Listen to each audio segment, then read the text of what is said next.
forget to like, share, and subscribe. If y'all don't pick my sign up.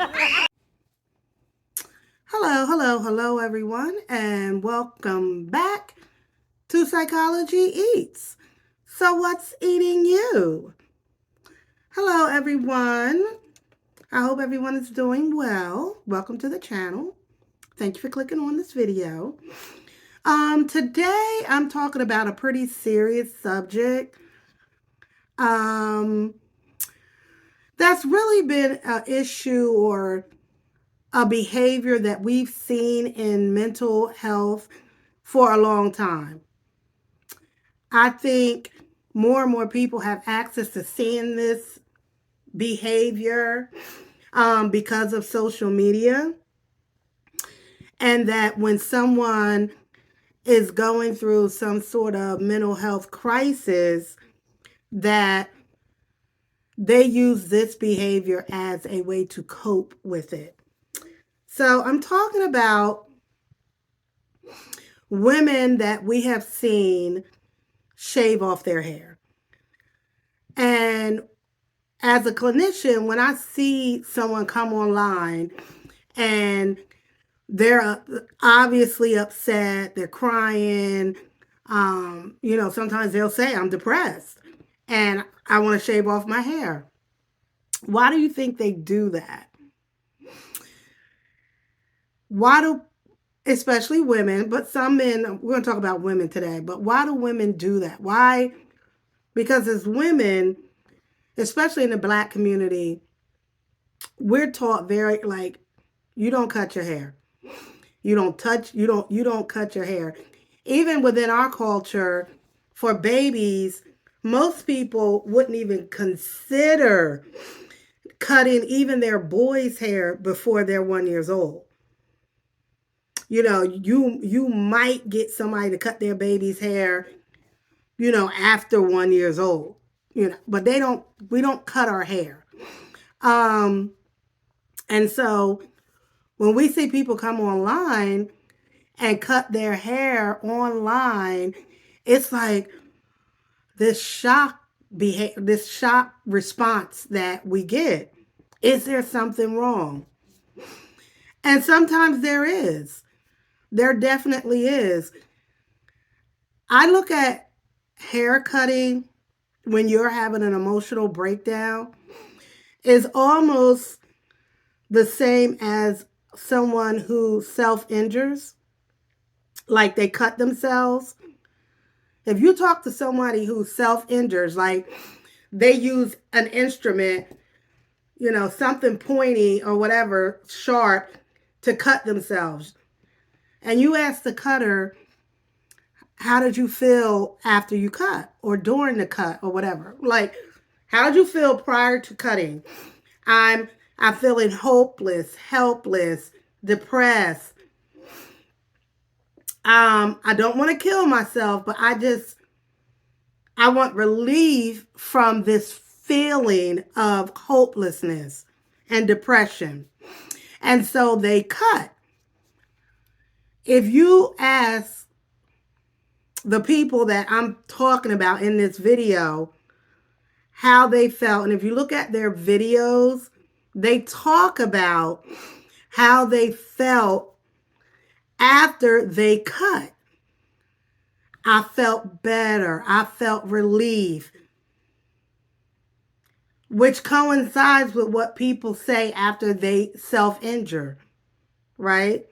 You get that immediate, after you cut your hair off, you get that immediate gratification, right? But what we know about mental health, if it's not treated correctly, that feeling or that immediate gratification is not going to last long. And now you've cut off all your hair. Now your hair is cut off. You got that immediate gratification, but now what? Now what? Now you're still left with sometimes embarrassment, like, oh my God, what did I do? I exposed this to the whole world. Everyone saw me shave my hair off. And now I'm stuck with this. Now what do I do? For a lot of people, they go, those feelings that they had prior to shaving their head, it comes back as embarrassment, more sadness, more depression, because you have not dealt with the real issues. That is an unhealthy way to deal with mental illness or depression. Some people may say, no, no, no, no, no. I feel so much better. I feel much, much better. I guarantee you it's not going to last. It's not going to last. Because, hold on, guys. Okay. Finding healthy ways to manage your depression is going to benefit you in the long run. People who have depression, they have peaks and valleys. They have good days, they may have bad days. Being depressed doesn't mean that anything is necessarily going on in your life. Everything could be great. Superficially, like on the outside, a good relationship, good marriage, your kids straight, you got a nice home, cars. All of that could be in place. But for the person who has clinical depression, that feeling of depression can come up just because of the chemical imbalance in your brain. Depression, anxiety, schizophrenia, bipolar, they are brain diseases, right? Brain disorders. And so they can happen even if things in your life seem to be great. It can still happen. And it's not the person's fault. It's not the person's fault. It is what it is. Because this is your disorder, your disability, your mental illness. So I've left some things on the screen for people to read, but go to, if you want to go and research, self-injury, cutting. And when they're talking about cutting, they're talking about physically cutting yourself. But I'm looking at it as it pertains to women, especially that I've seen on YouTube, use they're cutting their hair. I don't know if they're cutters, in other places, other parts of their bodies. I don't know. But some women have clearly said, I'm depressed. And as a result of this depression, I'm cutting my hair. I want a fresh start. As a way to cope with their mental illness. The concern is that behavior, because the channels that I'm talking about have quite a few followers, the message, can be interpreted to their followers that this is a healthy way to manage your depression. Look at me. I got this big channel. I'm making money. I'm a celebrity, whatever. Even because I think I talked about a couple of Doja Cat. She just shaved her hair. She didn't give her explanation. She talked about just because of wearing wigs and all of that stuff. Britney Spears did it 15 years ago. She was definitely going through a mental health crisis. And she shaved her hair in front of the world.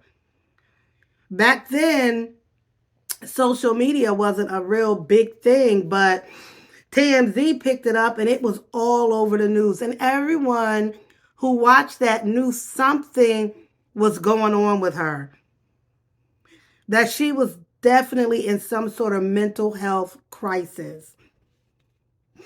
So I think as clinicians, psychologists, psychiatrists, all of us who work in this field, that we have to look at that differently, I think. And I think I've always done that. If someone comes in and now their hair is completely shaved and they're talking about, they're feeling depressed or whatever, and they did that as a way to cope with the depression, that we treat it in the same way I would treat someone, the clinical treatment of someone who is self-injuring. That I believe that it is a form of that, right? Some clinicians may disagree with me and say, no, it's, someone wants to cut their hair, they're going through a divorce, and they want a new look. Usually when someone is doing that and they just want a new look, they go to someone professional and have their hair cut professionally. And they come out like, oh my God, new me. Cutting your hair online while you're sobbing and obviously depressed or angry or frustrated is not the same as I'm cutting my hair because I need a new look. No, that is not the same. So, in conclusion, I would say to those women or whoever who has cut their hair in that way in a moment of depression and sadness and anger, that I've said since I've been on social media as a content creator, please seek therapy.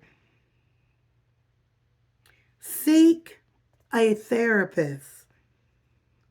Someone that can help you build those healthy coping mechanisms. Help you understand your depression a little bit more and how to deal with it. Even understand when you're starting to get sick. Like, oh, I'm spending way too many hours in bed. I have no energy. I'm starting not to feel right.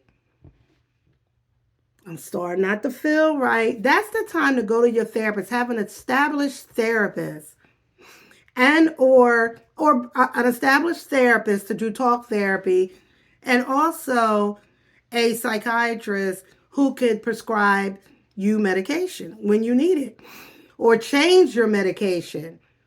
If you have a mental illness, you must have on your medical team a psychiatrist and a clinician should be on your medical team. Same way if you have cancer, you need a cancer doctor. You have heart issues, you need a primary doctor, you need a heart doctor on your medical team.